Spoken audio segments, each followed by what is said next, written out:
Et direction Israël. Comment honore-t-on la mémoire des victimes de la Shoah? Plusieurs journées de commémoration ont lieu. Yom HaShoah, le jour de l'anniversaire de la fin de la révolte du ghetto de Varsovie. Mais aujourd'hui aussi, à la résidence du président de l'État, à Yad Vashem. Le point avec Daniel Haïk.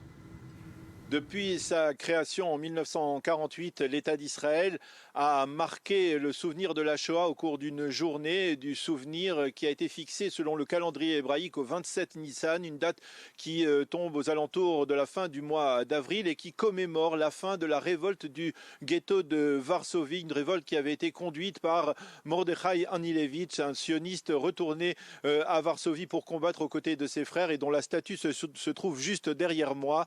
Alors effectivement, donc, ce souvenir de la Shoah a été marqué dans l'État d'Israël depuis sa création et en Israël, on commémore également aujourd'hui à l'occasion de cette journée internationale de la Shoah décidée par l'ONU depuis 10 ans. On commémore également ce souvenir de la Shoah, cette fois plus à travers des colloques, des débats, des conférences. Et l'un des colloques importants qui se tient aujourd'hui se déroule à la résidence du président de l'État d'Israël, Reuven Rivlin, à l'occasion du 55e anniversaire du procès d'Adolf Eichmann, le tortionnaire nazi responsable de la solution finale qui avait été capturé par des agents du Mossad israélien en Argentine et qui avait été acheminé en Israël, jugé en Israël, condamné à mort et dont les cendres avaient été dispersées au-delà des eaux territoriales de la Méditerranée de l'État d'Israël. Et donc, quelque part, c'est à travers ce colloque que l'on mentionnera cette journée internationale de la Shoah, un colloque auquel participeront entre autres Rafi Eitan, qui a été l'un des agents du Mossad qui a capturé Adolf Eichmann il y a de cela plus de 55 ans. Les victimes, elles aussi, de la Shoah, les jeunes enfants séparés de leurs parents, parmi eux Joseph Nadanovska. Il s'est retrouvé privé de sa mère du jour au lendemain, sans autre famille. Il a été accueilli par l'assistance publique de Paris au milieu de milliers d'autres enfants. À Paris, c'est un reportage de Louise Manois. Moulins, petite ville tranquille de l'Allier.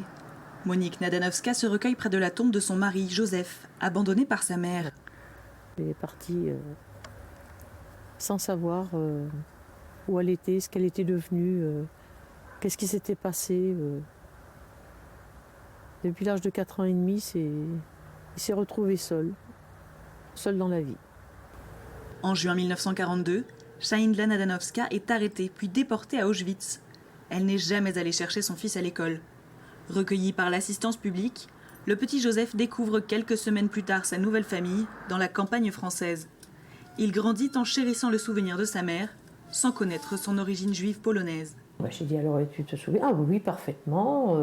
Je me souviens très bien de ma mère. Elle était belle, elle avait de beaux cheveux, elle était très douce.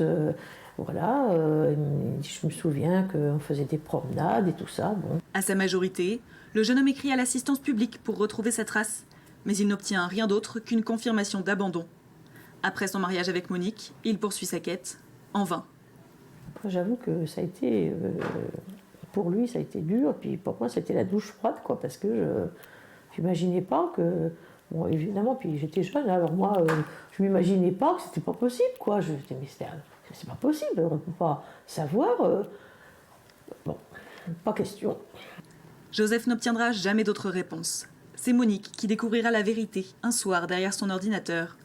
Par curiosité, elle navigue sur le site internet du Mémorial de la Shoah. Et puis, sur un côté, il y a marqué personne recherchée ou personne déportée, je ne me souviens plus, personne recherchée, je crois. Tapez un nom, tapez le nom.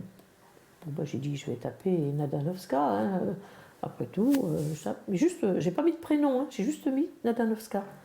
Et alors là, mais à l'instant précis, en un clic, c'est grave de dire, d'un seul coup, le nom de sa maman est apparu, et je vois déporté à Auschwitz du camp de Drancy le 22 juin 1942 par le convoi numéro 3. Alors là, imaginez quand même un peu la stupéfaction. Monique se lance alors dans une longue enquête. Elle contacte des associations comme Fils et Filles de déportés juifs de France. Sous leur impulsion, une plaque a été déposée la semaine dernière à la mémoire de Joseph et sa mère au siège de l'assistance publique de Paris, en présence du directeur. D'emblée, en arrivant, M. Martin Hirsch m'a présenté ses excuses au nom de l'assistance publique et ça, évidemment, c'est un moment très fort. Hein. Comme lui, plus de 55 000 enfants ont été abandonnés entre 1940 et 1944 à Paris, dont au moins 184 enfants juifs.